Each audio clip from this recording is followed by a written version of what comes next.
Today's book is Aladdin. On a dark night in a faraway land, an evil man named Jafar and his wicked parrot were waiting. Soon, a thief named Gazim rode up to them and held out the missing half of a scarab medallion.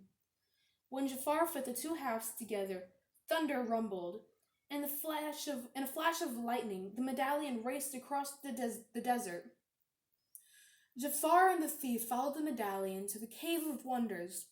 Gazim, bring me the magic lamp, Jafar ordered, but the thief didn't make it behind the opening of the cave. The tiger god of the cave devoured him. Then the tiger spoke. Only one who is worthy may enter here. The next morning, a poor, hungry man named Aladdin and his pet monkey Abu were sitting on a rooftop. They were looking down on the marketplace of Agrabah. Suddenly, Aladdin noticed the lovely young woman. She seemed lost.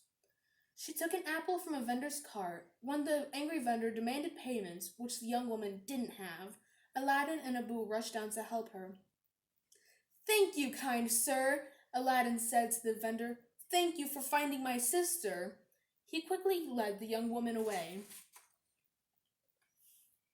"This is your first time in the marketplace, isn't it?" said Aladdin. "I'm running away," the young woman explained. "My father is trying to force me to get married." Suddenly, the palace guards appeared and arrested Aladdin. When the young woman demanded that they release Aladdin, the guards found out that she was Princess Jasmine, the Sultan's daughter. The guards explained to her that Jafar, her father's advisor, had ordered Aladdin's capture. Princess Jasmine returned to the palace and ordered Jafar to release Aladdin. Jafar told her that the young man had been killed. But Aladdin was not dead. Jafar was keeping him alive because he had learned that Aladdin was the only person worthy to enter the Cave of Wonders. It was Aladdin who could bring the magic lamp to Jafar. Then, at last, Jafar would use it to become Sultan. Disguised as an old man, Jafar took Aladdin to the Cave of Wonders. The sleeping tiger god awoke. "Proceed," he said. "Touch nothing but the lamp." Aladdin and Abu gasped as they saw all the gold and jewels in the cavern. "Don't touch anything, Abu," Aladdin warned.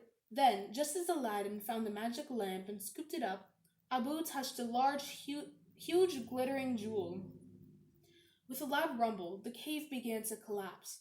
Frantic, Aladdin and Abu scrambled back towards the entrance where Jafar was waiting.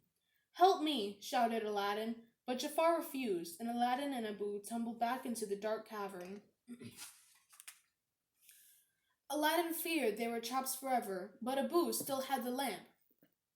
Aladdin took the lamp and tried to rub off some of the dust. Poof! In a flash of colorful swirling smoke, a gigantic genie appeared.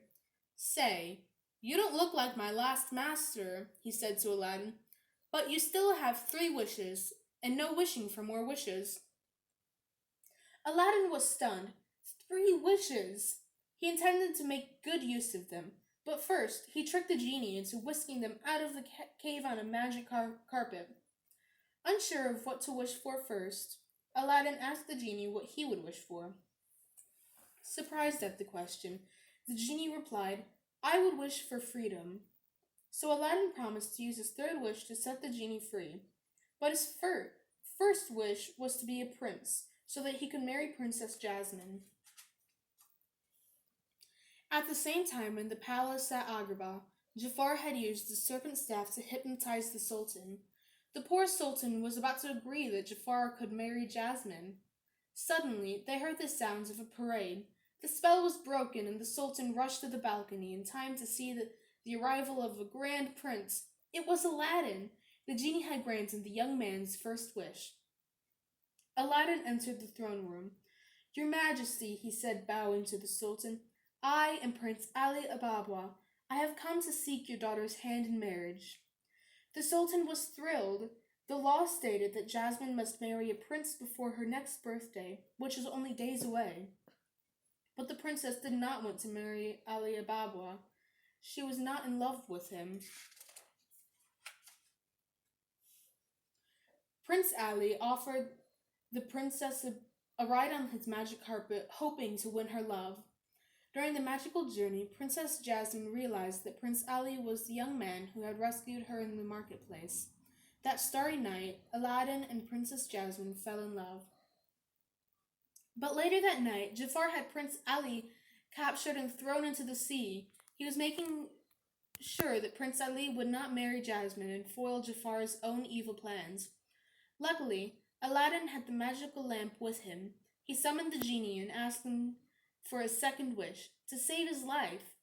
The genie quickly transported Aladdin back to the palace in Agrabah. Now that Prince Ali was out of the way, Jafar was determined to marry Princess Jasmine. I will never marry you, Jafar, cried Jasmine. Papa, I choose Prince Ali. But once again, the Sultan was under Jafar's spell and ordered his daughter to marry Jafar. The princess was suspicious. Papa, what's wrong with you? She asked. Suddenly, Aladdin burst into the throne room and smashed Jafar's serpent staff. He's been controlling you with this, your highness, said Aladdin. Immediately, the spell was broken. Traitor, shouted the Sultan. Guards, arrest Jafar! But before the guards could capture him, Jafar escaped to a secret laboratory. Despite his hasty exit, Jafar had seen that Prince Ali was carrying the magic lamp. Prince Ali was really Aladdin. Jafar ordered Iago, his parent, to steal the lamp. When Iago appeared, Jafar made the genie appear. I wish to be Sultan, he demanded.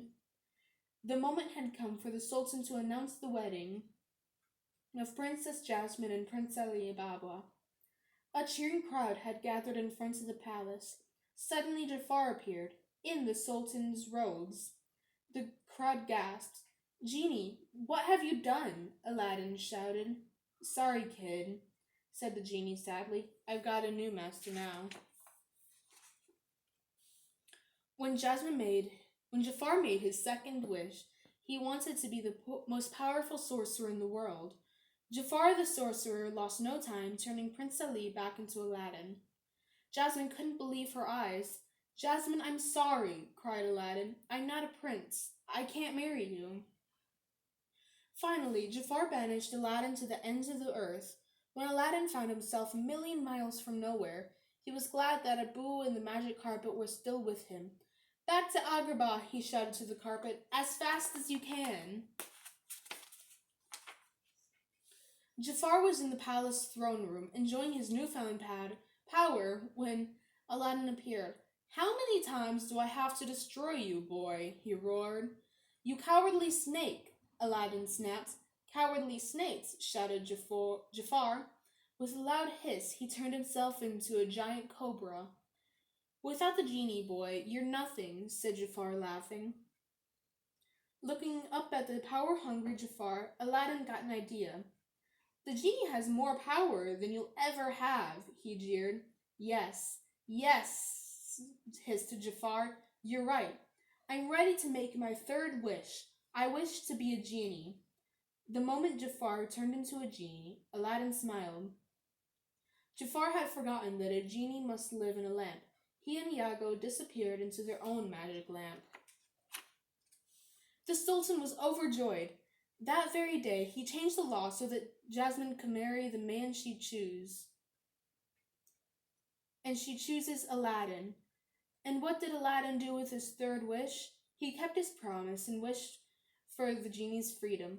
Look out, world, exclaimed the genie. Here I come. I'm free!